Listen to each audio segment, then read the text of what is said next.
બોલો શ્રી કૃષ્ણ કનૈયા લાલ કી જય। દ્વારિકાધીશ કી જય। વસુદેવ સુતં દેવં કંસ ચારૂર્ણમર્દનમ દેવકી પરમાનંદમ કૃષ્ણં વંદે જગદ્ગુરુ કૃષ્ણં વંદે જગદ્ગુરુ।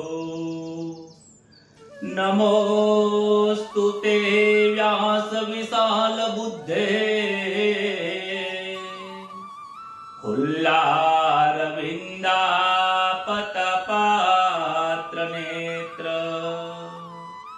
येन त्वया भारत तैलपूर्णा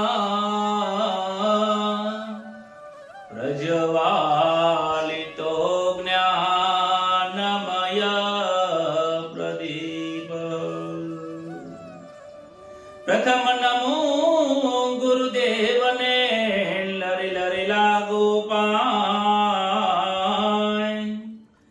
मात पिता ने वंदन करो राखो चरण निमान। मंगल दिवस याजनो मंगल सौनो थाय एजी दास जैसना मानजो सौ संतो ने राम राम सौ दास जैसना मानजो। जय श्री कृष्ण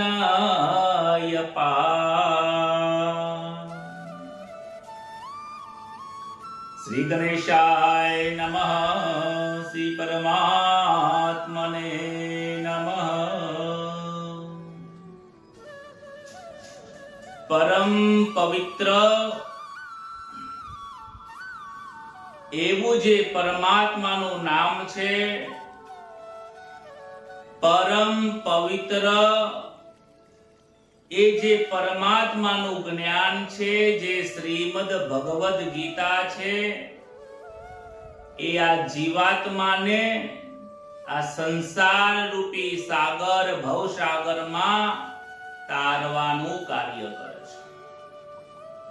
મનુષ્ય આ જીવાત્મા પોતાના કર્મના કારણે આ મનુષ્ય યોનિમાં આવ્યો છે, સુખ દુઃખ ભોગવી રહ્યો છે, શું યોગ્ય છે શું અયોગ્ય છે એનો નિર્ણય કરી શકતો નથી, કારણ કે એની પાસે કોઈ સાચા સલાહકાર નથી, કોઈ માર્ગદર્શન આપનારો કોઈ વ્યક્તિ નથી। આજે માર્ગદર્શન તો વોટ્સઅપ અને ફેસબુક ના માધ્યમથી મળી જાય છે, પરંતુ એ મન ઉપર અસર કરતી નથી, કારણ કે એમાં કોઈ શક્તિ નથી। શ્રીમદ ભગવદ ગીતા એની અંદર ભગવાન શ્રી કૃષ્ણ અર્જુનને માર્ગદર્શન આપે છે। આ જીવને પણ આત્મા માર્ગદર્શન આપે છે। મનુષ્યને પણ જીવનમાં એક સાચા માર્ગદર્શન માટે એક સદગુરુની જરૂર પડે છે। આ જગતમાં એવા કોઈ સંત મહાપુરુષ કે અવતારી ભગવાન પુરુષ થયા નથી કે જેના કોઈ ગુરુ ન હોય। એક એવું ઉદાહરણ હોય ને તમારા ધ્યાનમાં તો મને કોમેન્ટમાં લખીને ફોન કરીને જણાવજો કે મહારાજ આ એક મહાન સંત થઈ ગયા જેના કોઈ ગુરુ નહોતા। ગુરુ જ્ઞાન આપે છે એવું નથી, પરંતુ ગુરુ ઈશ્વરની ઓળખાણ કરાવે છે। ગીતાજીમાં ભગવાન શ્રી કૃષ્ણએ અર્જુનને જ્ઞાન ફક્ત આપ્યું નથી, જ્ઞાન તો આપ્યું છે, પરંતુ વિશેષ જ્ઞાન એ છે કે હે અર્જુન તું તારા સ્વરૂપને ઓળખ। જ્યાં સુધી આ જીવાત્માને પોતાના સ્વ સ્વરૂપની ઓળખાણ નહીં થાય ત્યાં સુધી પરમાત્માના દર્શન થવાના નથી, ચાહે કોટી કરે ને ઉપાય. કોટી કરો ને ઉપાય જગતમાં, કોટી કરો ને ઉપાય. ગુરુ વગર તમે ગમે તેટલા મંત્રના જાપ કરો, ગુરુ વગર ગમે તેટલા વિષ્ણુ સહસ્ત્રના પાઠ કરો, ગુરુના જ્ઞાન વિના, ગુરુના આદેશ વિના તમે ગમે તેટલી ભાગવત કથાઓ સાંભળો, શ્રવણ કરો, ગમે તેટલા પુસ્તકો વાંચી લો, ગમે તેટલા તમે કોઈ ધર્મ કાર્ય કરી લો, પરંતુ ગુરુનો જો આદેશ ન થયો હોય, ગુરુની પાસેથી એ વચન રૂપી બીજ ન લીધું હોય, તો એ બધું જ એવું સાબિત થાય છે કે કોઈ બાળક સ્કૂલમાં ગયા વગર ઘરે ને ઘરે પરીક્ષાઓ ઘરે ને ઘરે વાંચે છે અને એકડામાંથી બીજામાંથી ત્રીજામાંથી પાંચમા અને 10મા સુધી પહોંચી જાય છે. પહોંચી જાય ને, સ્કૂલમાં ના જાય ને ઘરે બાળક મહેનત કરે અને પરીક્ષા ન આપીએ તો છોકરો એકડામાંથી 10મા ધોરણમાં પહોંચી જાય ખરો? કેમ પહોંચે? ના પહોંચે. કારણ કે જ્યાં સુધી એને સદગુરુ ના મળે, શિક્ષક ના મળે, જ્ઞાન પ્રોપર ના મળે, પરીક્ષાઓ પાસ ન કરે ત્યાં સુધી એકમાંથી બીજા ધોરણમાં, બીજામાંથી ત્રીજામાં, 10મા ધોરણ સુધી, કોલેજ સુધી પહોંચે કેવી રીતે? માટે સદગુરુની જરૂર છે. અર્જુન અને બધાની પાસે જ્ઞાન હતું, પરંતુ સદગુરુ મહારાજ નતા, તો આ મહાભારતના યુદ્ધની વચમાં અર્જુન એની શરણાગતિ સ્વીકારે છે. અને ત્યારે જ્યારે શરણાગતિ સ્વીકારે છે અને સાચો અધિકારી જીવાત્મા બને છે, ત્યારે જ સાચા સદગુરુ એને જ્ઞાન આપે છે. બાકી હજારો મેદનીમાં લોકો જ્ઞાન પ્રાપ્ત કરવા માટે બેસી જાય અને સ્ટેજ ઉપરથી મંત્ર આપી દે. ઠીક છે, ગુરુ બનાવી દીધા, પરંતુ જે ગુરુનું જ્ઞાન અંદર હૃદયમાં ઉતરવું જોઈએ એ ઉતરતું નથી. પરીક્ષિત રાજાને જુઓ ને, એમને પણ સાચા સદગુરુ મળ્યા છે. રામજીને જુઓ, વશિષ્ઠજી મળ્યા છે. ભગવાન શ્રી કૃષ્ણને પણ ગુરુ હતા. અરે ભગવાનને ગુરુની જરૂર પડી છે તો આપણને ગુરુની જરૂર કેમ ના પડે? આજે ગુરુ તો લોકો કરાવે છે, પરંતુ ગુરુનું કોઈ સાંભળતું નથી. ગુરુના વચનની કિંમત ખૂબ જરૂરી છે. આજે અર્જુન અને ભગવાન શ્રી કૃષ્ણ મહાભારતના યુદ્ધની અંદર વચ્ચોવચ્ચ રથ ઉભો છે અને ત્યાં એ અર્જુન જ્ઞાન પ્રાપ્ત કરે છે. આપણે જે ગઈકાલે જોઈ ગયા છીએ કે અલગ અલગ પ્રકારના શંખના નાદ થયા છે. 5 જન્ય શંખ ભગવાન શ્રી કૃષ્ણએ વગાડ્યો છે, દેવદત્ત નામનો શંખ અર્જુને વગાડ્યો છે, અને અલગ અલગ પૌંડ નામનો શંખ ભીમજીએ વગાડ્યો છે.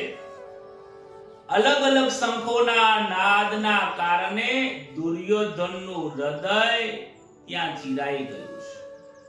દુર્યોધનને ડર લાગે છે. ડર એટલા માટે લાગે છે કારણ કે એ અધર્મના માર્ગ ઉપર એની ગાડી ઊભી છે. જે અધર્મના રસ્તા ઉપર ચાલે છે, જેના મનમાં દુર્મતિ છે, ખરાબ રસ્તા ઉપર ચાલે છે, યોગ્ય અને અયોગ્યની ખબર પડે છે છતાં પણ અયોગ્યના માર્ગ ઉપર ચાલે છે, એના પગ હંમેશા માટે કાચા હોય છે, ડરપોક હોય છે, એના હૃદય હંમેશા માટે શિથિલ હોય છે. ધૃતરાષ્ટ્રે પ્રથમ શ્લોકમાં પોતાના પાંડુના પુત્રો વિશે પ્રશ્ન કર્યો હતો. એના ઉત્તરમાં સંજય બીજા શ્લોકથી લઈને 19મા શ્લોક સુધી એમને ઉત્તર તો આપી દીધો, પરંતુ હવે ભગવદ ગીતાના પ્રાકટ્યના પ્રસંગોનો સંજય આગળના શ્લોકથી પ્રારંભ કરે છે. ધૃતરાષ્ટ્રે જે પ્રશ્ન પૂછ્યો એનો આન્સર, એનો જવાબ, એનો ઉત્તર 1 થી 19ના શ્લોકમાં આપી દીધો છે કે શું થયું છે, દુર્યોધનને કેવું થયું, ત્યાં કેવી ઘટનાઓ બની છે. પરંતુ ભગવદ ગીતાની શરૂઆત પ્રથમ અધ્યાયના 20મા શ્લોકથી શરૂઆત કરે છે. ત્યાં સંજય જે છે એ અથઃ શબ્દથી શરૂઆત કરે છે. જ્યારે કોઈ વસ્તુની શરૂઆત થાય ત્યાં અથઃ શબ્દ આવે છે, અને જ્યારે પૂર્ણ થાય છે ત્યારે ઇતિ આવે છે. ભગવદ ગીતાના છેલ્લા શ્લોકમાં પણ પાછળ 18મા અધ્યાયમાં જોશો ત્યાં ઇતિ શબ્દ લખેલો છે. આપણે શરૂઆત કરીએ છીએ. આવો ભગવદ ગીતાના જ્ઞાનની શરૂઆત થાય છે. અથઃ વ્યવસ્થિતાન દ્રષ્ટવા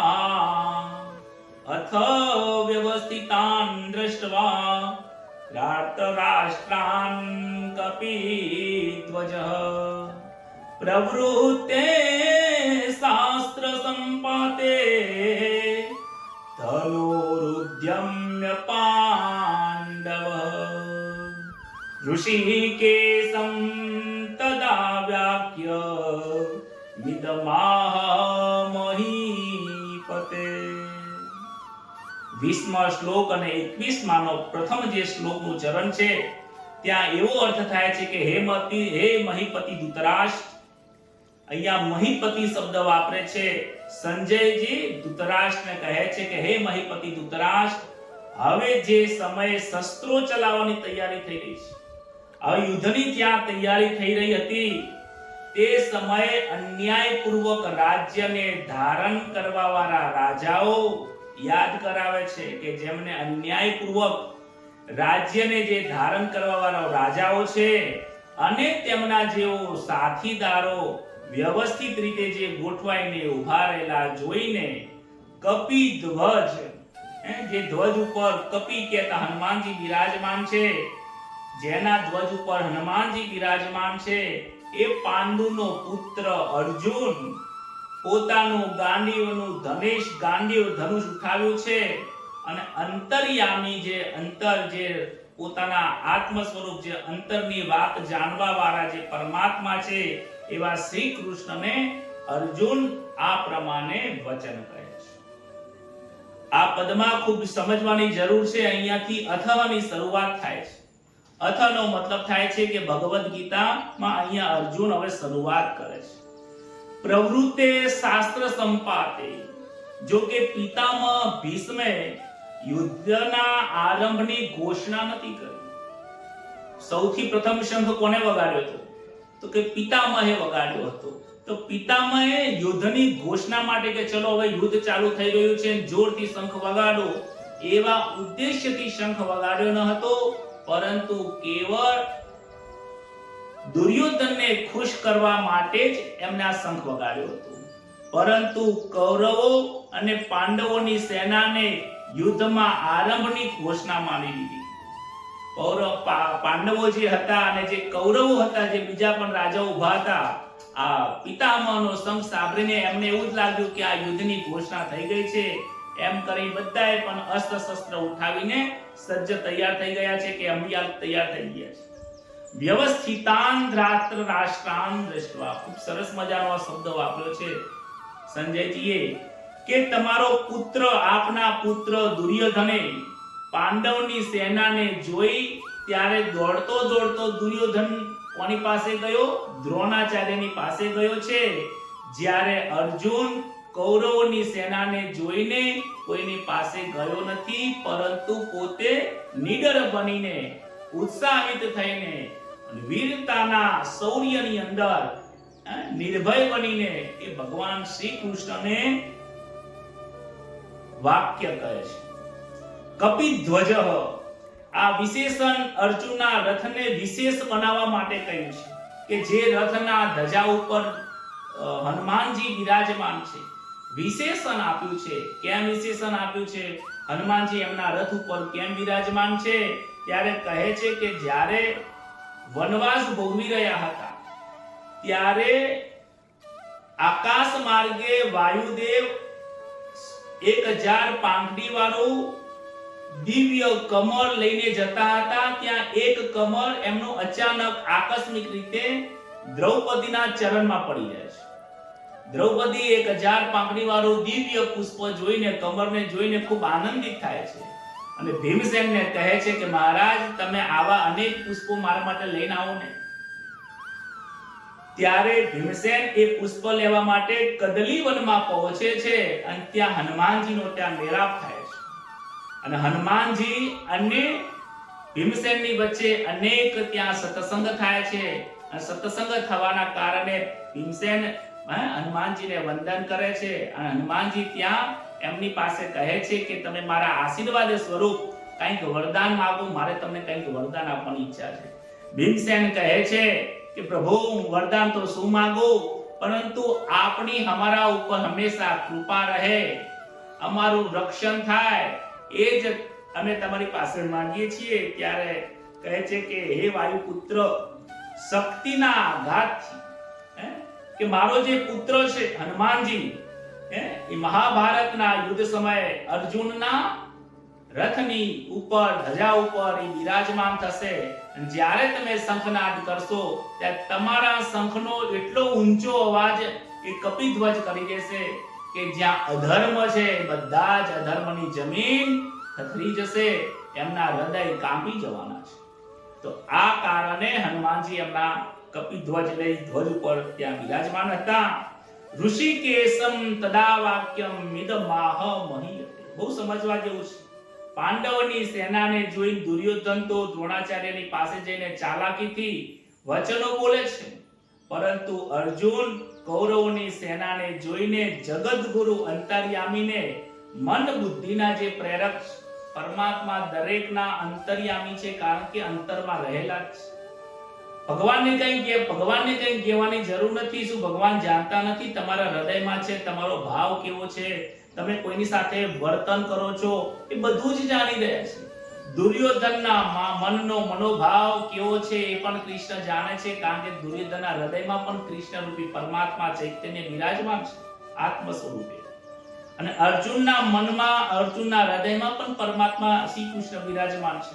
એટલા માટે જ એને અંતર્યામી કહે છે. અંતર્યામી એટલે દરેકના હૃદયમાં બેસીને દરેકનો ભાવ જોવે છે. બીજા શબ્દોમાં કહીએ તો સીસીટીવી કેમેરા કહી શકાય ભગવાન.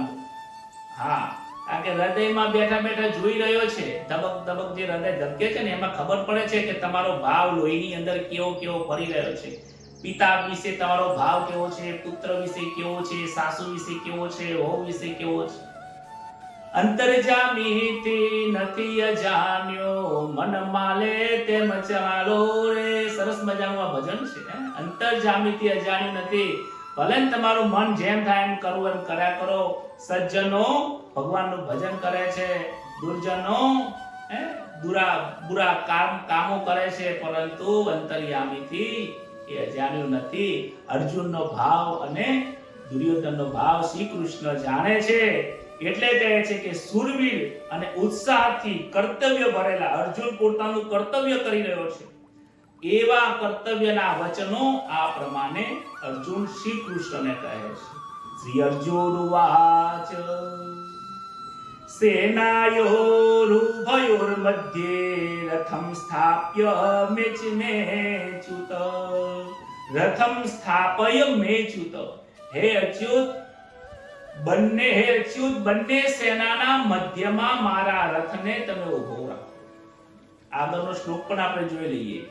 યાવદ્દેતાન નિરીક્ષેહમ યોદ્ધુ કામાન વ્યવસ્થિતાન કૈર્મયા સહ યોદ્ધવ્યવમસ્મિન રણમુસમોદ્મતે.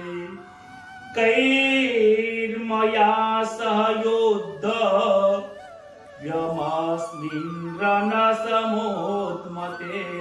બંને સેનાની વચમાં હે અચ્યુત મારો રથ ઉભો રાખો. જ્યાં સુધી હું યુદ્ધ ભૂમિમાં ઉભા રહેલા આ યુદ્ધની ઈચ્છા વાળા, યુદ્ધ કામાન વ્યવસ્થિતા, યુદ્ધના કામનાઓથી જે આ રણભૂમિમાં ઉભા છે, યુદ્ધની ઈચ્છા વાળાઓને હું ના જોઈ લઉં, આ જોઈ ના લઉં કે આ યુદ્ધ રૂપી યુદ્ધયોગમાં મારે કોની સાથે યુદ્ધ કરવાનું યોગ્ય છે.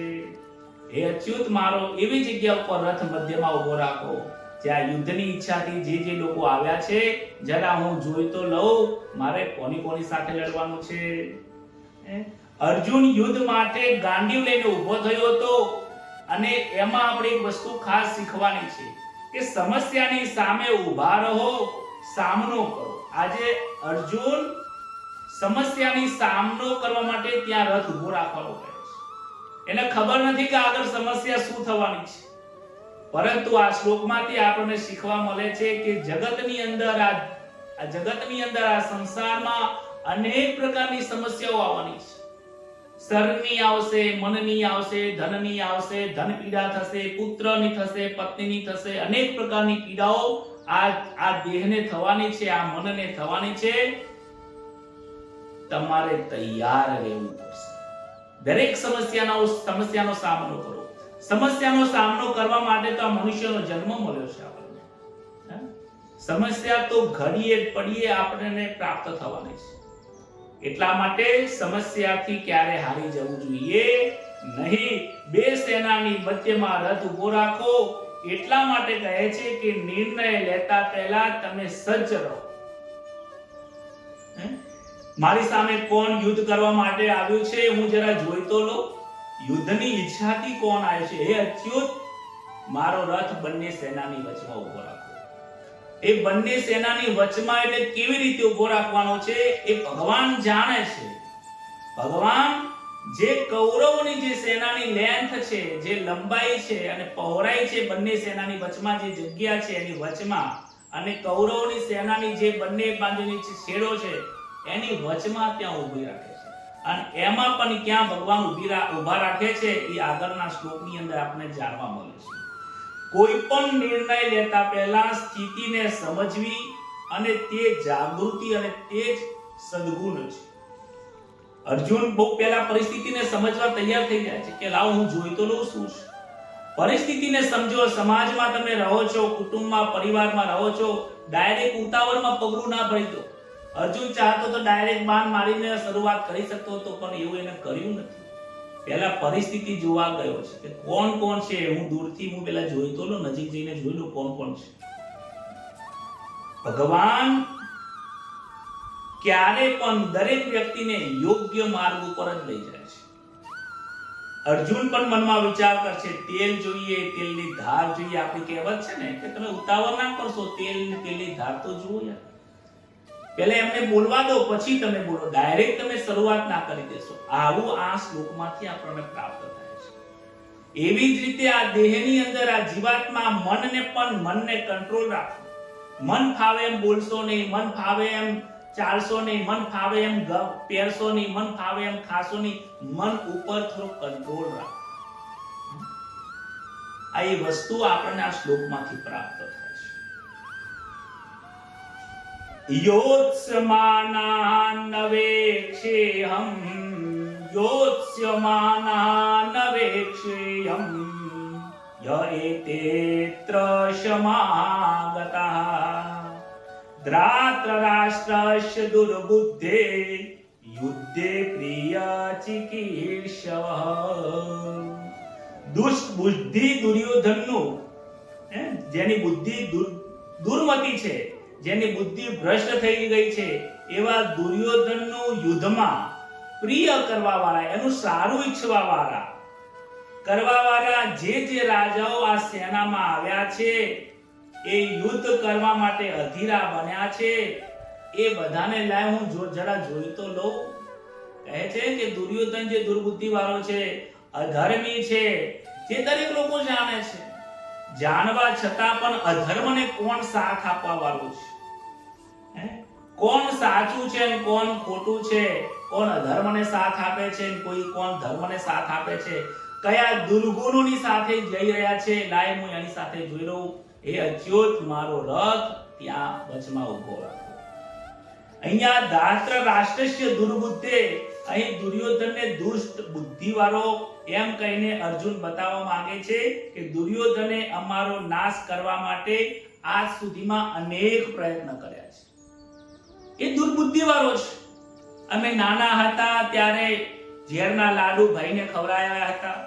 જ્યારે નાની નાની રમતો રમતા, આંબલી પીપળી રમતા હતા, ત્યાં પણ અમને પણ ખૂબ એમને પરેશાન કર્યા છે. લાક્ષાગૃહની અંદર અમને બારવાનો પણ પ્રયત્ન કર્યા છે. અમારી પત્નીનો પણ એમને ખૂબ અપમાન કર્યું છે. અમારા ધનથી, પરિવારથી અને અમારા ઘર અને દાદાઓથી એમને વિમુખ કર્યા છે. ખૂબ ષડયંત્રો એમને રચ્યા છે. એટલા માટે એને દુર્બુદ્ધિવાળો કહ્યું છે. યોત્સમાનાન્નવેક્ષેહં ય એતેત્ર સમાગતા. આ યુદ્ધમાં ઉતાવળ થનારા, યુદ્ધમાં ઉતાવળ થવા વાળા, યુદ્ધ સમાના, યુદ્ધની જે વધારે ઈચ્છાઓ કરવા વાળા તૈયાર બેઠા છે, જેને અત્યારે યુદ્ધ કરવું છે, એ લોકોને હું જરા જોઈ લઉં. આમાં પણ આપણે ખાસ એક વસ્તુ વિચાર કરવાની છે કે ધર્મ અને અધર્મ શું છે એ જાણવું જરૂરી છે. આપણે જગતની અંદર રહીએ છીએ, સંસારમાં રહીએ છીએ, ત્યાં બે પ્રકારના લોકો છે. એક સારા લોકો છે અને ખરાબ લોકો પણ છે. તમારે કોની સાથે જઈને બેસવું છે, કોનો સંગ કરવો છે, that is your decision. એ તમારો પોતાનો ખુદનો નિર્ણય હશે. સારા અને સત્સંગનો સંગ કરશો તો ઈશ્વરના માર્ગે જશો. તમે દુર્જનનો સંગ કરશો તો સીધી વસ્તુ છે કે નરકનો દ્વાર ત્યાં તૈયાર જ બેઠો છે. સદગુણો દુર્ગુણો વચ્ચેનો ભેદ સમજવો જરૂર છે. આજે તો બધાએ કરે છે, આજે તો હવે બધા બદલાઈ ગયા છે, માટે હવે આપણે બદલાઈ જઈએ એવું જરૂરી નથી. વિવેક અને વિચાર ખાસ કરવાની જરૂર છે. ભેદ સમજવો મતલબ ત્યાં વિવેક આવે છે. સારા અને ખોટાનો તમે ભેદ સમજો. સત્સંગમાં દરરોજ બેસવાથી, દરરોજ સત્સંગ કરવાથી, દરરોજ ભગવદ ગીતાનું જ્ઞાન પ્રાપ્ત કરવાથી, દરરોજ ભાગવતની કથા સાંભળવાથી, સારા લોકોનો સંગ કરવાથી, સારી વસ્તુ જાણવાથી મન શુદ્ધ થાય છે, અંતઃકરણ શુદ્ધ થાય છે. પછી આપણો નિર્ણય યોગ્ય ખ્યાલ આવે છે કે this is right way, this is wrong way. આ સાચો માર્ગ છે અને આ ખોટો માર્ગ છે. આપણે આ રસ્તામાં જવું જોઈએ, આ કાર્ય ન કરવું જોઈએ. આવું તમારા મનની અંદર પ્રશ્નો ઊભા થવાની શરૂઆત થશે. આવું આ શ્લોકમાંથી પ્રાપ્ત થાય છે. આ જીવ પણ, આ દેહ ઉપર જો આપણે આ ભગવદ ગીતાને લઈએ તો દેહની અંદર, મનની અંદર પણ કુવિચારો ભરેલા જ છે. તમે થોડું છોડી દીધું તો તરત જ ખોટા માર્ગે લઈ જશે તમને. અને આજે વિચાર કરો ને, તમે 1 કલાક સુધી કદાચ તમારું ભોજન બાકી હશે અને ભોજન કર્યું હશે તો તમે ટીવી અને સિરિયલોને છોડીને અત્યારે 1 કલાક તમે અહીંયા ભગવદ ગીતાનું જ્ઞાન સાંભળવા બેઠા છો. આ એક તમારું તપ જ છે, સદગુણ છે. એટલા માટે તો આટલા લોકો આપણે સાંભળી રહ્યા છે. બાકી તો ગ્રુપના અંદર તો હજારો લોકો જોડાયેલા છે. કેમ બધા લોકોને ઈચ્છા નથી થતી? તમે બધા ખૂબ ભાગ્યશાળી છો, સદગુણોથી ભરપૂર છો. અને આ જ ભગવદ ગીતા અને જે આપણે પહેલા ભાગવત ગીતા સાંભળી છે, ભાગવત કથા સાંભળી છે, એનું જ આ પરિણામ છે. હજુ સુધી આપણે આની સાથે જોડાયેલા છીએ. બોલો રાધે રાધે. બોલના પણ દરેક વ્યક્તિએ રાધે રાધે બોલવાનું છે. રાધે રાધે એ એવો શબ્દ છે, શબ્દ ના કહી શકાય એવો એક મંત્ર છે કે પોતાના મનને શુદ્ધ કરે છે. અર્જુનના આમ કહેવાથી ભગવાને હવે શું કર્યું ને એ સંજય આગળના 2 શ્લોકમાં સમજાવે છે. આવો જોઈએ.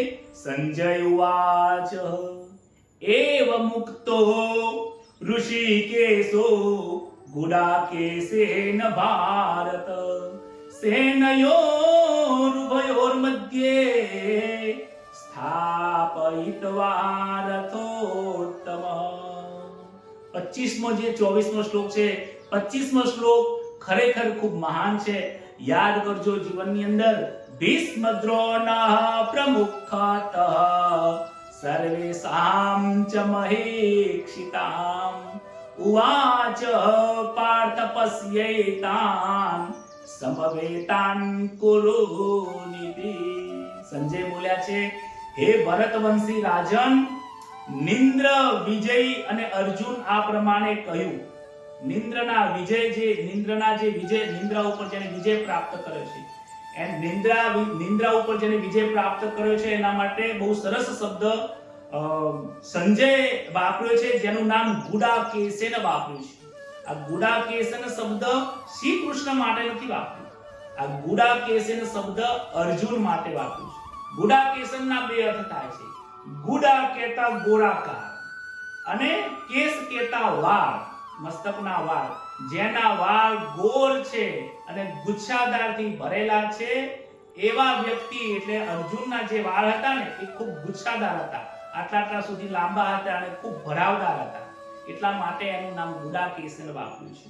અને બીજું પણ અર્થ થાય છે. ગુડાનો સંસ્કૃતમાં અર્થ થાય છે કે એને કહે છે નિંદ્રા. ગુડા કેસ એટલે થાય છે નિંદ્રા, એટલે નિંદ્રાનો જે સ્વામી છે, જેને નિંદ્રા લેવી હોય તો લે, ના લેવી તો કાઈ નહીં. જેને નિંદ્રા ઉપર જેને યશ પ્રાપ્ત કર્યો છે, જય પ્રાપ્ત કર્યો છે, એનું નામ પણ ગુડાકેશ છે. ઋષિકેશ શબ્દ, ઋષિકેશ જે શબ્દ છે એ ઈશ્વર માટે વપરાયો છે. એ ઋષિનો મતલબ થાય છે ઇન્દ્રિય, કેશનો મતલબ થાય છે કે એનો સ્વામી. ઋષિકેશ એટલે જે ઇન્દ્રિયોનો સ્વામી સાક્ષાત છે એને ઋષિકેશ કહે છે. આ જે શ્લોક છે એમાં લખેલું છે સેનયોરુભયોર મધ્યે સ્થાપિતવા રથોત્તમ. અત્રે શું કર્યું છે કે બંને સેનાઓની વચમાં જ્યાં ખાલી જગ્યા હતી ત્યાં ભગવાન શ્રી કૃષ્ણએ અર્જુનના રથને ત્યાં ઊભો કર્યો છે. જ્યાં કૌરવોની સેના લંબાઈ હતી અને કૌરવ અને પાંડવોની વચમાં જે વચમાં મધ્યની જગ્યા હતી ત્યાં ઊભો રાખ્યો છે. એમાં પણ ખૂબ ધ્યાન રાખ્યું છે કે શું ધ્યાન રાખ્યું છે? ભીષ્મ દ્રોણ પ્રમુખત સર્વેષાં ચ મહેચિતામ. જ્યાં ભીષ્મ અને દ્રોણનો રથ ઊભો હતો એ બંનેના વચમાં જઈને આ અર્જુનનો રથ ભગવાન શ્રી કૃષ્ણએ જાણી જોઈને ઊભો રાખ્યો છે. ઉવાચ, કારણ કે કેમ જોડે રાખ્યો છે? કારણ કે જ્યાં પિતૃઓ હતા, એમના પિતામહ છે, એક બાજુ પિતામહ જોઈ શકે બરાબર, એક બાજુ એમના ગુરુ મહારાજ દ્રોણાચાર્યને પણ જોઈ શકે. જ્યાં અર્જુનને કૌટુંબિક સંબંધો, પિતામહ, ભીષ્મ, વિદ્યાના જે આચાર્ય એમના જેની પાસેથી જ્ઞાન પ્રાપ્ત કર્યું છે, ધનુર્વિદ્યા પ્રાપ્ત કરી છે, એવા જે દ્રોણાચાર્ય છે એ બધા જ એમના જે મિત્રો છે બધાને જોઈ શકે એવી રીતે નજદીકમાં રથ ઉભો રાખ્યો છે. અને કહે છે ઉવાચ પાર્થ પશ્યેતાન સમવેતાન કુરુનિતિ. ભગવાન ખરેખર મહાન છે. ભગવાનના શબ્દોમાં ક્યારે ભૂલ નીકળતી નથી. મનુષ્ય ભૂલ કરી શકે છે, ઋષિઓ કદાચ ભૂલ કરી શકે, આ જીવાત્મા ભૂલ કરે છે. મોટું બુદ્ધિશાળી પ્રાણી હોય ને, ગમે તેટલો ભણેલો હોય ને વ્યાકરણમાં, એ કદાચ નાની ભૂલ કરશે. ભગવાન ક્યારે ભૂલ કરતા નથી. ભગવાન ક્યારે ભેદ રાખતા નથી. ઉવાચ પાર્થ પશ્યેતાન કહે છે કે હે પાર્થ, અહીંયા પાર્થ શબ્દ વાપર્યો છે. પાર્થ શબ્દ એ ભગવાન શ્રી કૃષ્ણને ખૂબ વહાલો હતો. કૃષ્ણને પાર્થ શબ્દ વહાલો હતો અને અર્જુનને કૃષ્ણ શબ્દ વહાલો હતો. આ બંને શબ્દ એકબીજાને ખૂબ વહાલા શબ્દો હતા. એટલા માટે જ આગળના શ્લોકમાં એમને કૃષ્ણને કહે છે હે કૃષ્ણ, મારો રથ વચમાં ઊભો રાખો. અને અહીંયા પણ કહે છે કે હે પાર્થ, ધૃતરાષ્ટ્રના પુત્રો અને પાંડુના પુત્રો, સમજજો અહીંયા, ધૃતરાષ્ટ્રના પુત્રો અને પાંડુના પુત્રો બંને અહીંયા કુરુ શબ્દમાં સમાઈ જાય છે. ભગવાન અહીંયા કુરુ શબ્દ કેમ વાપર્યો? અહીંયા એવો શબ્દ કેમ ના વાપર્યો કે તું ધૃતરાષ્ટ્રના પુત્રોને જો? ભગવાન ચાહી શકતા હતા કે પશ્યતાન સમવેતાન કુરુન. કુરુન શબ્દ વાપરે છે. ભગવાને એવો શબ્દ વાપર્યો હોત પશ્યતાન ધાત રાષ્ટ્રાન સમાનિધિ. ધૃતરાષ્ટ્રના જે પુત્રો છે એ અર્જુન તું એમને જો. ધૃતરાષ્ટ્રનો મતલબ બીજો પણ થાય છે કે ધૃતરાષ્ટ્ર એટલે રાજા, એમના પુત્રોને જો. અને બીજો અર્થ થાય છે કે ધૃતરાષ્ટ્ર એટલે જેને ખોટી રીતે તમારી પાસેથી વસ્તુ, જમીન પચાવી પડી, જે પચાવી પડે ને એને ધૂર્ત કહેવાય, છેતરી દે છે. ધૂર્તનો મતલબ છેતરનારો થાય છે. એના પુત્રોને, તમે છેતરનારા પુત્રોને તું જો. આવો શબ્દ ભગવાને નથી લાવ્યો. ભગવાન પણ ચાહે છે કે હે અર્જુન, હે પાર્થ, આ તારા જ ભાઈઓ છે. કુરુન ઉવાચ પાર્થ પશ્યેતાન સમવેતાન કુરુનિતિ. હે અર્જુન, હે પાર્થ, તારી સામે જો જે ઊભા છે એ તારા કુરુ વંશના જ વંશજો છે. એમાં કુરુ શબ્દ વાપર્યો એટલે કુરુના અંદર પાંડવો આવી જાય છે, કૌરવો આવી જાય, પિતામહ આવી જાય, શાંતનુ રાજા આવી જાય, એમના પૌત્રો આવી જાય, એટલે કુરુ વંશના બધા જ લોકો તારી સામે ઊભા છે. તું જો તારા ઘરના, તારા પોતાના જ લોકો છે અને તું એમની સાથે યુદ્ધ કરવા માટે આવે છે. ત્યાં એક એવું વસ્તુ છે કે ત્યાં મોહ પણ ભગવાન જગાડે છે. જો ભગવાને આવો શબ્દ ન વાપર્યો હોત, કુરુવંશ શબ્દ ના વાપર્યો હોત, તો અર્જુનના મનની અંદર કુટુંબના પ્રત્યે મોહ અને પ્રેમ, આ જે લાગણીઓ ઉત્પન્ન ના થઈ હોત. ધૃતરાષ્ટ્ર શબ્દ વાપર્યો હોત, ધૃતરાષ્ટ્રના પુત્રોને જો, તો એના અંદર, શરીરની અંદર એક શત્રુની ભાવના જાગી હોત. કુટુંબના સ્નેહ ન જાગોત, પરંતુ શત્રુતા જાગી હોત. અને ભગવાન ક્યારે પણ કોઈના મનની અંદર શત્રુતા જાગે એવો ભાવ ક્યારે કોઈને પ્રગટ કરતા નથી. બોલો જય શ્રી કૃષ્ણ, રાધે રાધે. ભગવાનના આ શબ્દના માટે દરેકે કોમેન્ટમાં લખવાનું જય શ્રી કૃષ્ણ લખો. તમે જય શ્રી કૃષ્ણ લખશો તો મને લાગશે કે તમે આ કૃષ્ણના શબ્દને સમજી શક્યા છો. ઉવાચ પાર્થ પશ્યેતાન સમવેતાન કુરુમિતિ. તારા જ વંશોનો હે અર્જુન, તારા જ વંશજો છે, તારા જ ભાઈઓ છે, તારા જ ભાઈઓના પુત્રો ત્યાં ઊભા છે, તારા જ પિતા છે, ગુરુ છે, આચાર્ય છે. તું જો આ તારા જ વંશજો છે. કુરુના વંશનો જો કે કુરુ વંશને જોઈને અર્જુનના મનમાં ભાવ પેદા થાય કે આપણે બધા એક જ છીએ. આ તમે બધા એક જ છો, આ કોઈ અલગ નથી. તમે બધા કુરુના વંશજ છો. ભલે સદાચારી હોય કે દુરાચારી હોય, એ એમનું કર્મ છે, પણ છે એ તમારા પોતાના. અર્જુનના મનના અંદર છુપાયેલો કુટુંબનો, મમતાનો મોહ ત્યાં જાગૃત થઈ જાય છે. શું થાય છે? કુરુન પશ્ય. ત્યાં કુરુના વંશજો શબ્દ વાપરવાથી એનામાં મોહ ઉત્પન્ન થાય છે. કુટુંબનો સ્નેહ અને ભગવત પ્રાપ્તિનો સ્નેહ, આમાં બહુ ઘણો ફરક છે. કુટુંબનો જે સ્નેહ હોય છે, કુટુંબમાં સાથે જે પ્રેમ હોય છે ને, એ કુટુંબની સાથે ક્યારેક પ્રેમ ન હોય. કુટુંબની સાથે જે થાય છે, જે આપણે એને પ્રેમ કહીએ છીએ, એક્ચ્યુઅલી એ શું છે? એ મોહ છે, એ આસક્તિ છે. પિતાને પુત્ર સાથે, પુત્રને પિતા સાથે, માતા પુત્ર, પુત્રી અને માતા સાથે, પતિ પત્ની, ભાઈ બહેન, કુટુંબ, પરિવાર, પૈસો, દોલત, ઘર, આ બધાની સાથે જે પ્રેમ થાય છે, શબ્દ પ્રેમ હવે હું નહીં વાપરું, કારણ કે એ મોહ છે, આસક્તિ છે, લાગણી છે. એને વધુ સારા શબ્દોમાં સ્નેહ કહી શકીએ છીએ. કહીએ છીએ ને આપણે આત્મીય બંધુ. આત્મીય બંધુ ખરેખર ન કહી શકાય. ત્યાં સ્નેહી કહી શકાય. આત્મીયતા સિર્ફ ને સિર્ફ, ફક્ત ને ફક્ત પરમાત્મા સાથે હોય છે. પ્રેમ પરમાત્માથી જ થાય. પ્રેમની અંદર ક્યારે દગો હોતો નથી. આ દુનિયામાં એવો બતાવો કે કોઈ વ્યક્તિને તમે પ્રેમ કર્યો અને દગો ન મળ્યો હોય. મળે છે, કારણ કે ત્યાં તમારી પાસે અપેક્ષાઓ વધી જાય છે.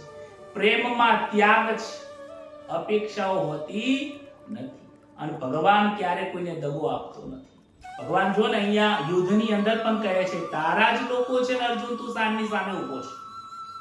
તમે બધા એકબીજા ઘરના પરિવારના લોકો ભેગા થઈને અહીંયા લડવા આવ્યા છો. ભગવત પ્રેમ અને કુટુંબના પ્રેમની વચ્ચે ખૂબ અંતર છે. કૌટુંબિક સ્નેહની અંદર મોહનું વાતાવરણ છવાયેલું હોય છે, જ્યારે ભગવત પ્રેમની અંદર આત્મીયતાનો, આત્માનો સંબંધ ત્યાં જોડાયેલો હોય છે. એક જે સંત થઈ ગયા શંકર મહારાજની એક કડી છે, આપણે એને દોહરાઈશું. કહે છે, પ્રેમ વિશે નહીં પીડા રે, પીડા તો પાખંડ મારે જી. એ અર્જુન, તને એમના સાથે પ્રેમ થાય છે ને, એ મોહ છે, પ્રેમ નથી. પ્રેમ તો મીરાબાઈને શ્રી કૃષ્ણ સાથે થયો હતો. પ્રેમ તુકારામને શ્રી કૃષ્ણ સાથે થયો હતો. શબરીને રામ સાથે થયો હતો. વિદુરજીને ભગવાન શ્રી કૃષ્ણ સાથે પ્રેમ થયો હતો. અરે ગોપીઓએ કર્યો હતો. એને પ્રેમ કહેવાય, મોહ નથી, આસક્ત નથી. એ પ્રેમમાં બધું જ છૂટી ગયું હતું.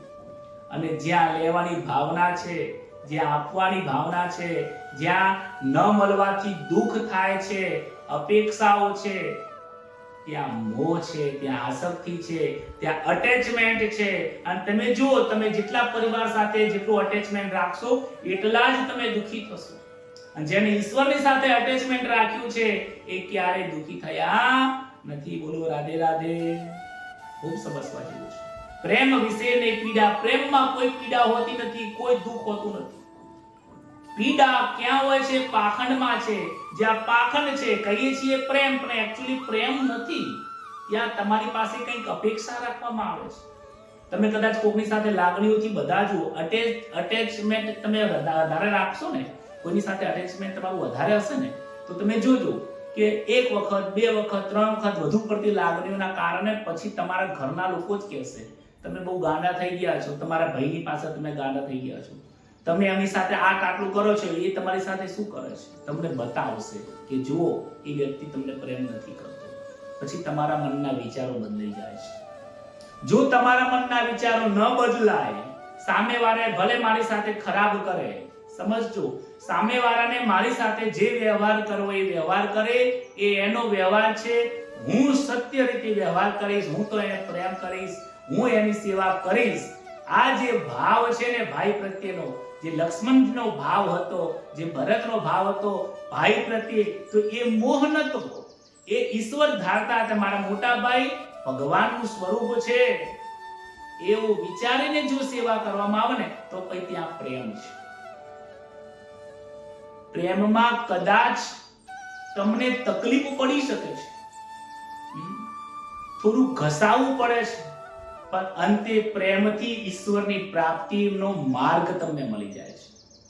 અને મોહની અંદર એવું થશે કે પરમાત્માથી દૂર લઈ જશે, પણ વારંવાર મનુષ્ય યોનિમાં તમને નાખશે. કેમ કે જેટલું અટેચમેન્ટ વધશે એટલા જ એની સાથેના તમારા કાર્યો સુખ દુઃખના હારા ખોટા બનશે, અને તમારે વારંવાર એ કર્મ ભોગવવા માટે આ મનુષ્ય યોનિમાં આવવું પડશે. માટે પ્રેમની અંદર ઈશ્વર સાથે પ્રેમ કરો, સમાજની સાથે, કુટુંબની સાથે ફક્ત સ્નેહ રાખો, એમની પાસે અપેક્ષા રાખશો નહીં. રાધે રાધે. આવો 26મો શ્લોક જોઈએ. તત્રાપશ્યત સ્થિતાન પાર્થ પિતॄનથ પિતામહાન આચાર્યાન માતુલાન ભાતॄન પુત્રાન પૌત્રાન સખીંસ્તતા. એ પછી પૃથાનંદન અર્જુને એ બંને સેનામાં ઉભેલા કોને કોને જોયા? ત્યાં પિતાઓને, પિતાના પિતા જે પિતામહને જોયા, આચાર્યને જોવે છે, મામાને, ભાઈઓને, પૌત્રોને, પુત્રોને, મિત્રને, સસુર અને સસરાઓ, ભાઈ વેવાઈઓને બધાને ત્યાં જોઈને એનું હૃદય સલકાઈ જાય છે. તત્ર પશ્યાન સેનયો, કુરુ વંશને ત્યાં બધા જોવે છે કે અહીંયા ખરેખર મારા કુરુના વંશજો જ છે.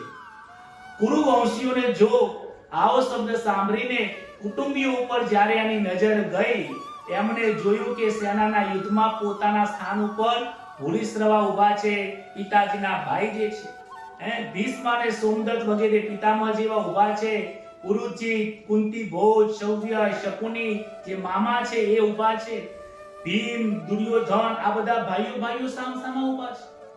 અભિમન્યુ, ઘટોત્કચ, દુશાસનનો જે દુર્યોધનનો જે પુત્ર છે લક્ષ્મણ, આ મારા ભાઈનો પુત્ર ભત્રીજો છે, મારે એમની સાથે યુદ્ધ કરવાના છે. પુત્ર છે, પૌત્રો છે, પુત્રના પણ પુત્રો છે. આ બધાને જોઈ એનું હૃદય ત્યાં અટકી જાય છે. બધા કુટુંબીઓને જોયા પછી અર્જુનને શું થાય છે એ 27ના શ્લોકના 4 શ્લોકમાં કહે છે. તાન સમીક્ષ્ય હસ્ય કૌંતેય સર્વાન બંધો વ્યવસ્થિતાન કૃપયા પરયાવિષ્ટો વિસીદન્નેદમાબ્રવીત.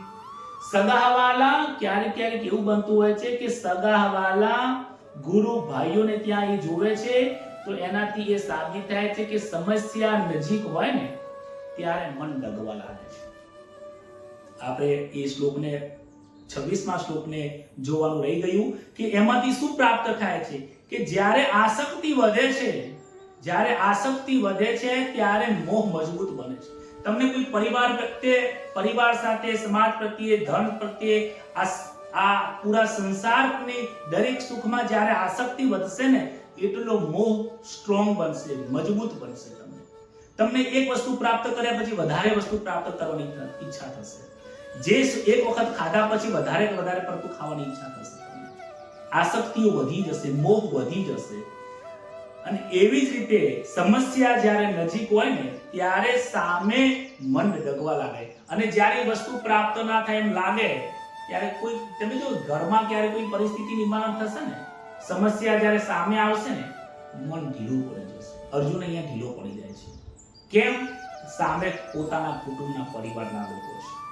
27ના શ્લોકમાં પણ એવું જ થાય છે કે વધારે પડતી લાગણીઓના કારણે કહે છે પોતપોતાની જગ્યા ઉપર ઊભા રહેલા બધા બાંધવોને જોઈને કુંતી નંદન અર્જુન અત્યંત કાયરતાથી યુક્ત વિષાદ કરીને આ વચન બોલવા લાગ્યો છે.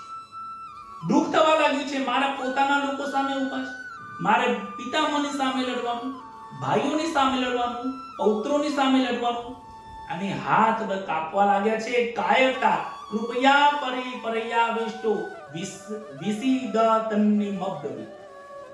પહેલા અધ્યાયનું નામ છે અર્જુન વિષાદ યોગ. અહીંયા હવે શબ્દ આવે છે વિષાદ. અર્જુનને વિષાદ થાય છે.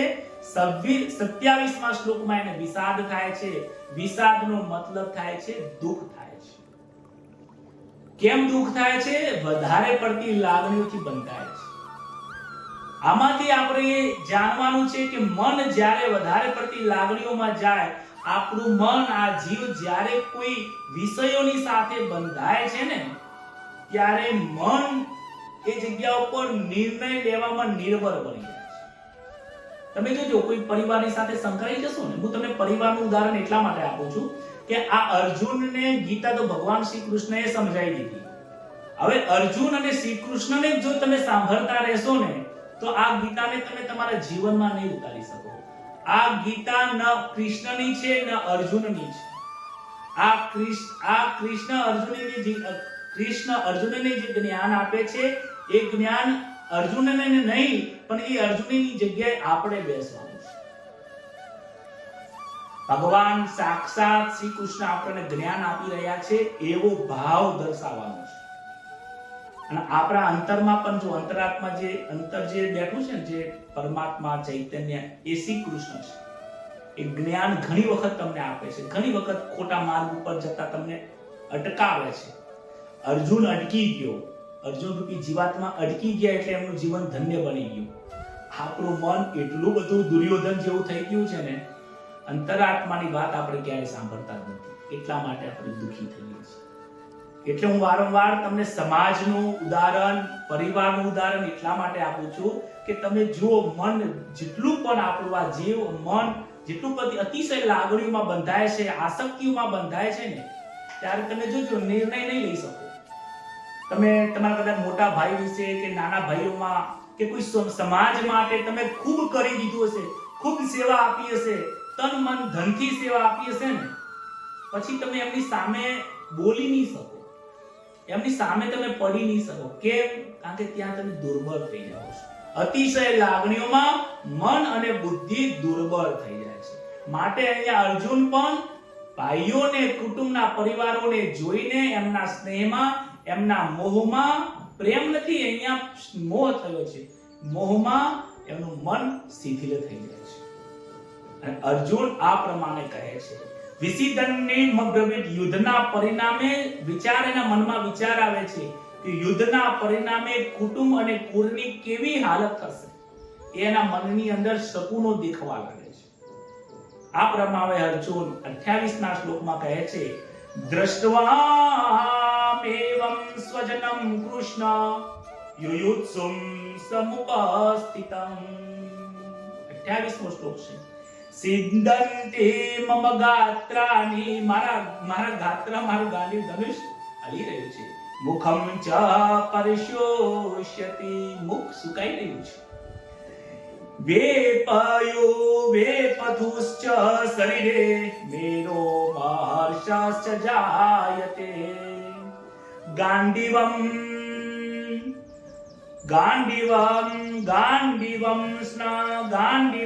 સ્નંસતે હસ્તાત વક્ષૈવ પરિદય્યતે. ન ચ શક્નોમ્યવસ્થાતુમ ભ્રમતીવ ચ મે મનઃ. અર્જુનજી કહે છે કે હે કૃષ્ણ, પહેલા પણ જો એને જે મુખ્ય શબ્દ ગમે છે ને, એનો જે પ્રિય શબ્દ છે, માણસ જ્યારે દુખી હોય ને ત્યારે સ્વજનની સાથે જઈ એની સાથે બહુ પ્રેમથી જેનો જે વધારે શબ્દ ગમતો હોય, અટેચમેન્ટ વાળો જે શબ્દ એ પહેલા બોલશે. અર્જુનને કૃષ્ણ શબ્દ બહુ ગમે છે, માટે અહીંયા દુઃખમાં પહેલા કૃષ્ણને યાદ કરે છે. હે કૃષ્ણ અચ્યુત નથી કહેતો, માધવ નથી કહેતા. હે કૃષ્ણ, યુદ્ધની ઈચ્છા વાળા આ કુટુંબના સમુદાયને સામે ઉભેલા જોઈને મારા ગાત્રો ઢીલા થઈ ગયા છે. સિદ્ધંતી મમ ગાત્રાની, મારા ગાત્રો, મારા જે બાણ છે એ ઢીલા થઈ રહ્યા છે. મુખમ ચ પરિશુષ્યતિ, મારું મુખ સુકાઈ રહ્યું છે. હે કૃષ્ણ, બેબુતશ્ચ શરીરે, મારું શરીરમાં ધ્રુજારી આવી રહી છે. રૂવાટા રોમ હર્ષમ ચ જાયતે, મારા રૂવાટા હે કૃષ્ણ ઉભા થઈ રહ્યા છે. ગાંડીવમ સ્રસ્તદે હતવા, મારા હાથમાંથી હે કૃષ્ણ ધનુષ્ય સરકી રહ્યું છે. ચામડી બળવા લાગી છે. ભ્રમઈતિ ચ મે મન, મારું મન જાણે ભમી રહ્યું છે. હું ઊભો નથી, ન શક્નો મવાપસ્થાતું, હું ઊભો રહેવા માટે અસમર્થ છું. હે કૃષ્ણ, મને સમજાતું નથી. હાથ ધ્રુજવા લાગે છે, શરીર બળવા લાગે છે, રોમે રોમના રૂવાટા ઊભા થઈ ગયા છે, મુખ સુખાઈ રહ્યું છે, હાથમાંથી ધનુષ્ય ગાત્ર જરી રહ્યું છે, મન ચગદોરે ચડી ગયું છે. હવે આ યુદ્ધના સંગ્રામમાં હે કૃષ્ણ હવે એને સમજાતું નથી. અર્જુન કહે છે હું શું કરું? સમવેતા ઉત્સવ, જો સમવેતા ઉત્સવ જે શબ્દ છે ને આ જે શ્લોકમાં આવ્યો છે એ ધર્મ ધૃતરાષ્ટ્રે પહેલા શ્લોકમાં પણ બોલ્યું છે. સમવેતા યુત્સવ અને યુત્સુ સમુપસ્થિતા, આ વારંવાર ભગવદ ગીતામાં 2-3 વખત આવે છે. પરંતુ ધૃતરાષ્ટ્ર આ શબ્દ જે વાપરે છે અને અર્જુન વાપરે છે એમાં બંનેમાં ભેદ છે, બંનેમાં અર્થ અલગ અલગ છે. જે ધૃતરાષ્ટ્ર વાપરે છે મામકા પાંડવાનિશ્ચ, એટલે મારા પુત્રો અને પાંડુના પુત્રો, આ બંનેને અલગ કરીને ભેદ રાખીને એ આવો ભાવ રાખીને શબ્દ વાપરે છે. જ્યારે યુયુત્સુ સમુપસ્થિતમ, અર્જુન આવો શબ્દ એટલા માટે વાપરે છે, એ કહે છે કે અમારા જ લોકોને જોઈને મને આવું થાય છે. અમારાની અંદર પાંડુના પુત્રો અને કૌરવો બધા જ લોકો અંદર સમાઈ જાય છે. એટલે આની અંદરથી એક વસ્તુ આપણને જાણવા મળે છે કે જ્યારે ધનુષ્ય હાથમાંથી છૂટું પડે છે એટલે એવું પ્રતીત થાય છે કે જ્યારે સમસ્યા સામે આવી છે ને ત્યારે અર્જુનનો આત્મવિશ્વાસ ઘટી રહ્યો છે.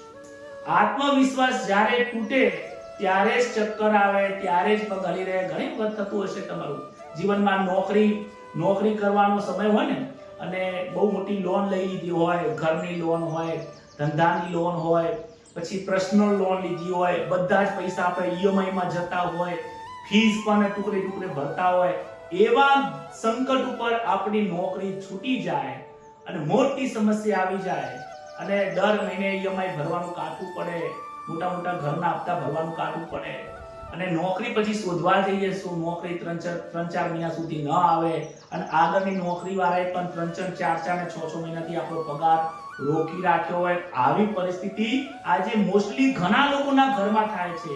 આ પણ એક જાતનું મહાભારત જ છે કે તમે સંસારની સામે લડી રહ્યા છો, તમે વ્યવહારની અંદર લડી રહ્યા છો. આવી જગ્યા ઉપર પણ ઘણી વખત જોજો તમારો આત્મવિશ્વાસ તૂટતો હશે, તમારું મન શિથિલ થઈ જતું હશે, પરિસ્થિતિનો ડર તમને લાગતો હશે. દૂધના દાજેલો છાશ પણ ફૂંકીને પીતો હોય છે ને એવી હાલત થતી હોય છે. એવી રીતે આપણે આ જીવાત્મામાં સમજીએ તો મોહમાં જીવાત્મા, મોહની અંદર જીવનની પોતાની જે શક્તિ છે એ ભૂલી જાય છે. જ્યારે આ જીવાત્મા સંસારમાં જતો રહે, સંસારના માયામાં આસક્ત થઈ જાય, કુટુંબ પરિવારના પ્રેમની અંદર મોહાઈ જાય અને એમાં જ્યારે સમસ્યાઓ આવી જાય ને ત્યારે એ કશું કરી શકવા માટે સક્ષમ રહેતો નથી. અર્જુનના મનમાં યુદ્ધના ભાવિ જે પરિણામો એને દેખાય છે, આપણને પછી લાગે કે ભાઈ હવે નોકરીની વચ્ચે શું થશે, હવે બાઉન્સ થઈ જશે, આવું થશે, દુખી થઈ જશે. ઘણી વખત કુટુંબના પરિવારની સાથે મન મોટાવ થઈ ગયો હોય, પછી એમની સાથે બોલવાની ઈચ્છા થાય તમને ત્યાં જવાની ઈચ્છા થાય, પરંતુ આત્મવિશ્વાસ તૂટી ગયો હોય, ભાઈઓ વચ્ચે દૂરી થઈ ગઈ હોય, બધું પૂરું પણ થઈ ગયું હોય, વહેંચાણી પણ થઈ ગઈ હોય, પરંતુ 2 4 5 વર્ષે મનમાં અંદર એમ થાય કે ગમે તેવો મારો ભાઈ છે, લાય મળવા જવું. અંદરનો અહંકાર, અંદરનો આત્મવિશ્વાસ એટલો તૂટી ગયો છે અને અહંકાર એટલો મજબૂત બની જાય છે કે આગળ જઈને એ પોઝિટિવ કરી શકતો નથી, એ મંત્રણા કરી શકતો નથી, આત્મવિશ્વાસથી તૂટી જાય છે. એટલે અહીંયા સમજવાનું છે કે વધારે પડતી આસક્તિથી, વધારે મોહની અંદર મન નિર્બળ બની જાય છે, આત્મવિશ્વાસ તૂટી જાય છે. અને તમે જુઓ, જેને સન્મતિ પ્રાપ્તિ થઈ છે, સત્સંગમાં જેનું મન પ્રાપ્ત થયું છે, જેને ભગવત પ્રાપ્તિ કરી છે, એનો કોન્ફિડન્સ તો જુઓ કે એ કોન્ફિડન્સ તમને હું બતાવું કે જ્યારે જૂનાગઢની અંદર મામીરું ભરવા જવાનું હતું નરસિંહ મહેતાને, મોટું લિસ્ટ આવ્યું હતું અને એ લિસ્ટ જોઈને ભગવાનની પાસે મૂકી દીધું, ભગવાન આટલું બધું હું ક્યાં ભરવાનું છું, મામીરું ભરવાનું છે, હું તને નથી કહેતો તારે ભરવાનું, મારી હુંડી સ્વીકારો મહારાજ રે સામરા ગીરધારી.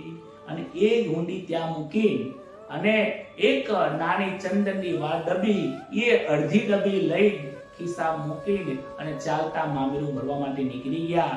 વિચાર કરો એ આત્મવિશ્વાસ કેટલો હશે, કેટલો આત્મવિશ્વાસ હશે કે ભગવાનને ત્યાં આવવું પડ્યું અને મામીરું ભરવું પડ્યું.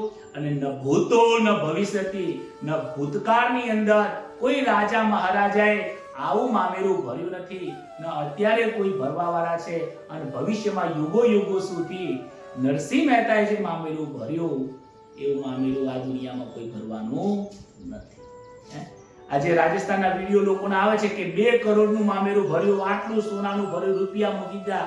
અરે નરસિંહ મહેતાની ખાલી એક વાત તો જોઈ આવો, એનું મામેરું કેટલું મોટું, સોનાના પથરા મૂક્યા હતા, સોનાના પથરા આજના ભાવમાં જુઓ કેટલું મામેરું થાય. આ આત્મવિશ્વાસ જ્યારે તમે અંતરાત્માની વાત માનો ને, અંતર જે ચૈતન્ય છે, સદગુરુ જે અંદર બિરાજમાન છે, એના વચનથી જે વ્યક્તિ ચાલે છે ને, એનું ભગવાન સંપૂર્ણ જવાબદારી એ લઈને છે. આત્મવિશ્વાસ ત્યાં આવી જાય છે.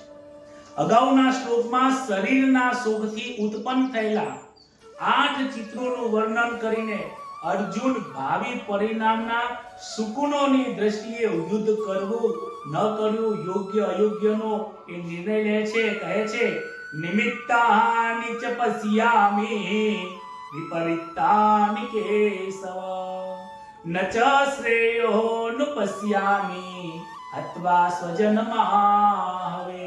હે કેશવ, હું લક્ષણો સુકુન અને વિપરીત જોઈ રહ્યો છું. યુદ્ધમાં મારા સ્વજનોને મારીને હું શ્રેય કે લાભ જોતો નથી.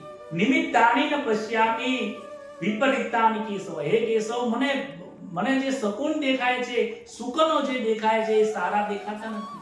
મનની અંદર વિટમણાઓ થઈ રહી છે, મનની અંદર એ વિચાર કરે છે કે હું મારા પોતાના લોકોને મારી નાખીશ તો ભવિષ્ય કેવું થશે, એમાં મને કોઈ મારો લાભ દેખાતો નથી. યુદ્ધમાં કુટુંબીજનોને મારવાથી અમને શું લાભ થવાનો છે?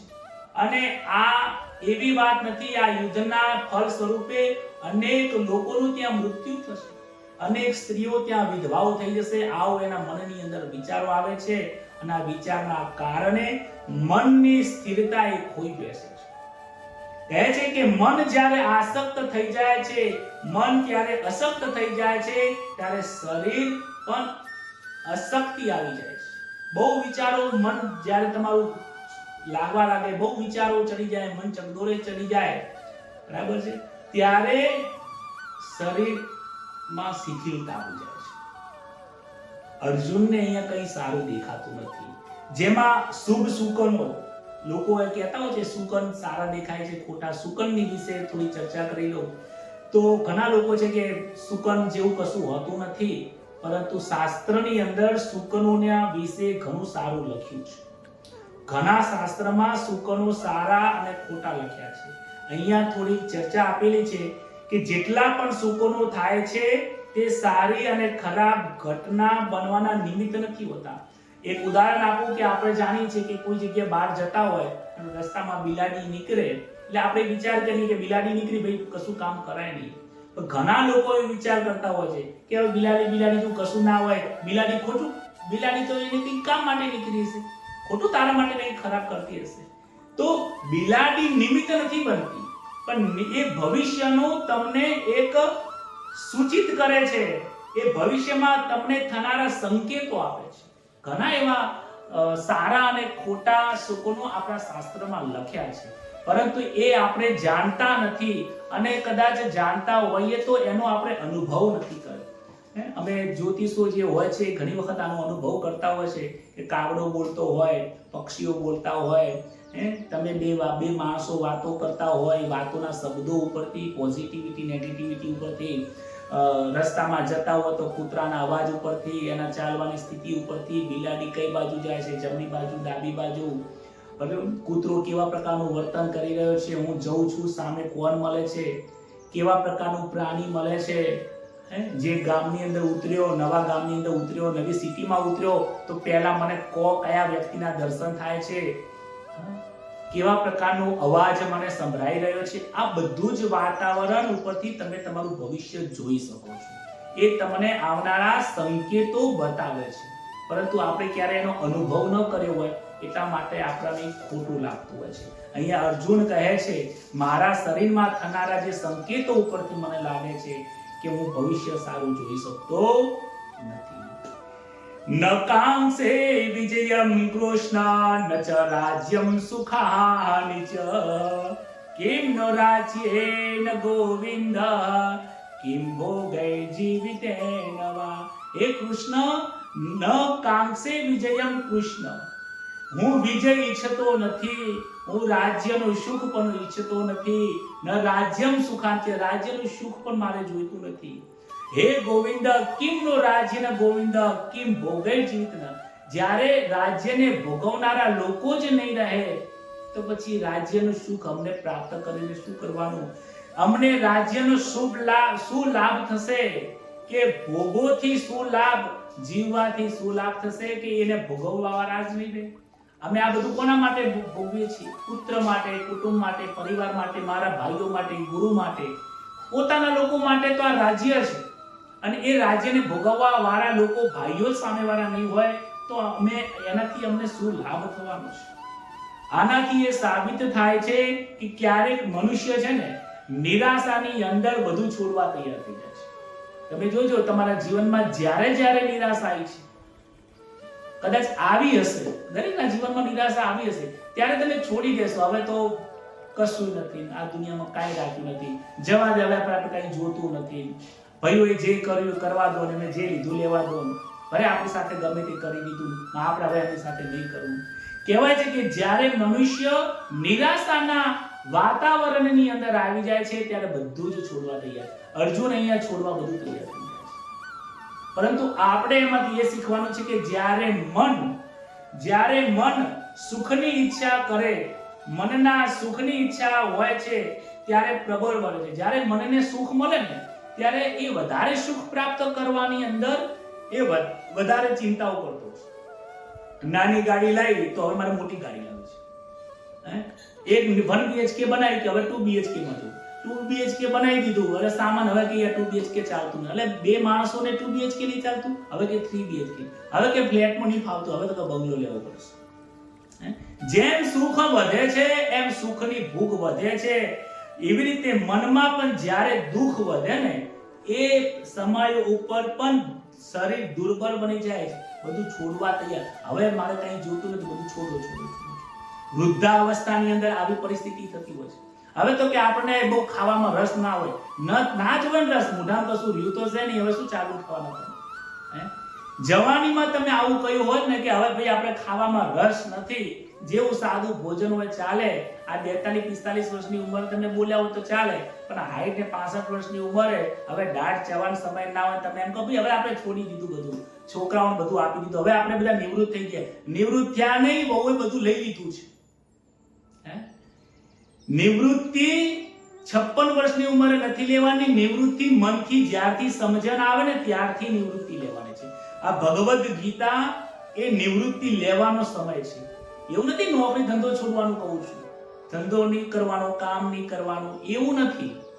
મનથી આસક્તિ છોડવી, ધેટ ઇઝ નિવૃત્તિ. બાકી તો ઘણા લોકો 58 વર્ષની સરકારી નોકરી છોડી દે ને તોય ધંધો કરવા માટે નોકરી કરવા જતા રહેતા હોય છે, નાની નાની નોકરી કરવા માટે જતા રહે, ટાઈમ પાસ કરવા. એટલે ટાઈમ પાસ અહીંયા કર ને, કારણ કે આ ટાઈમ લેખે લાગે ના, અહીંયા તો ભાઈ આપણે ના.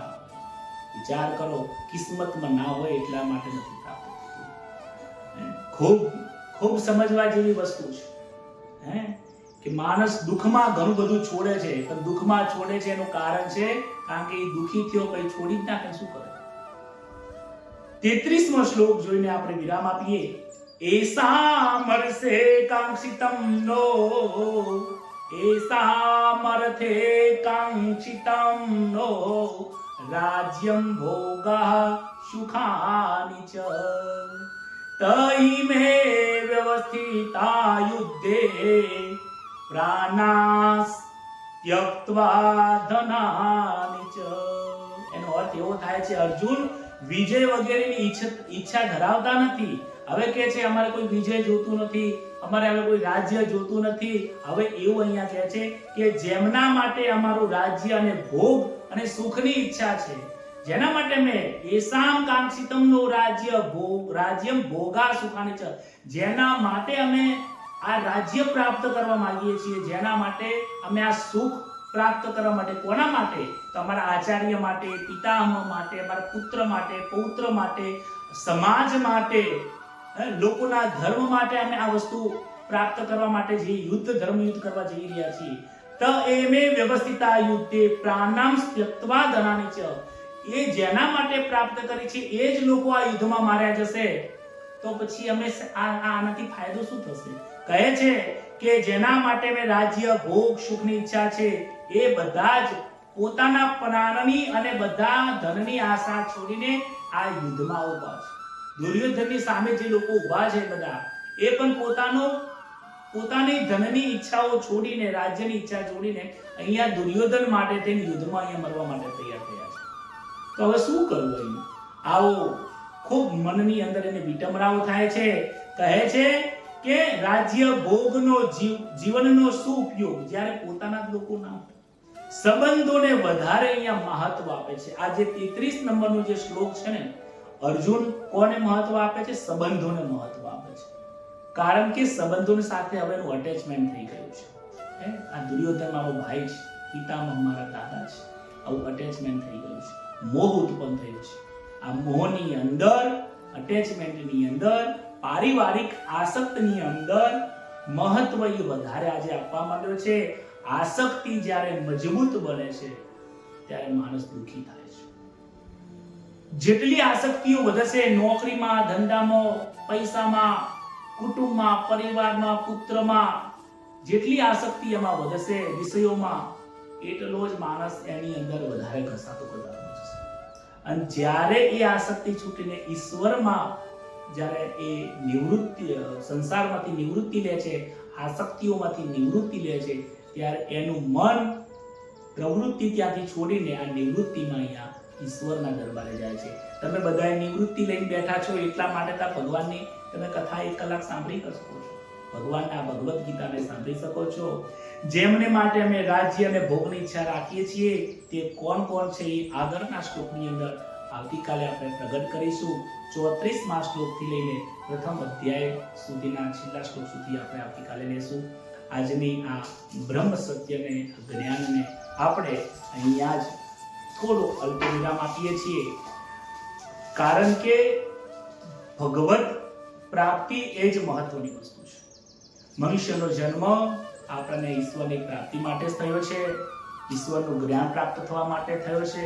માટે અનેક પ્રકારની આસક્તિઓને છોડીને, સંસારની પ્રવૃત્તિને છોડીને ભગવતના પ્રાપ્તિ માટે આપણે દરરોજ મળીએ છીએ. આવો આજે શ્રીમદ ભગવદ ગીતાના આ બ્રહ્મ સત્યની અંદર ત્રીજા દિવસના અંદર શ્રી ભગવાન શ્રી કૃષ્ણનું નામ લઈને એમના કીર્તનની અંદર મગ્ન થઈએ.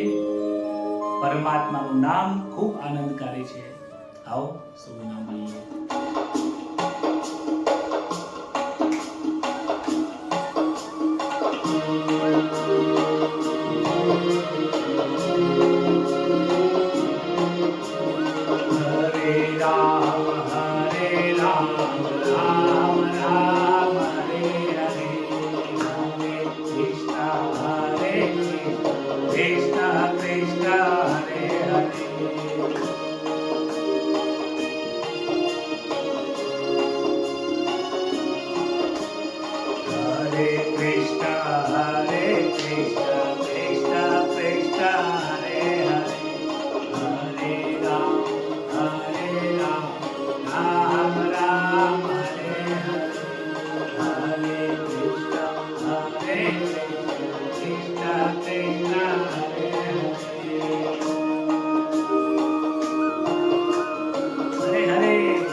ભગવત ભગવાન કી જય. નમઃ પાર્વતી પતયે હર હર મહાદેવ.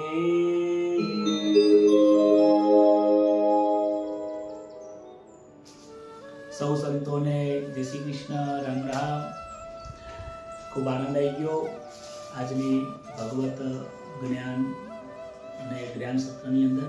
આશા રાખું છું તમને પણ આનંદ આવ્યો છે.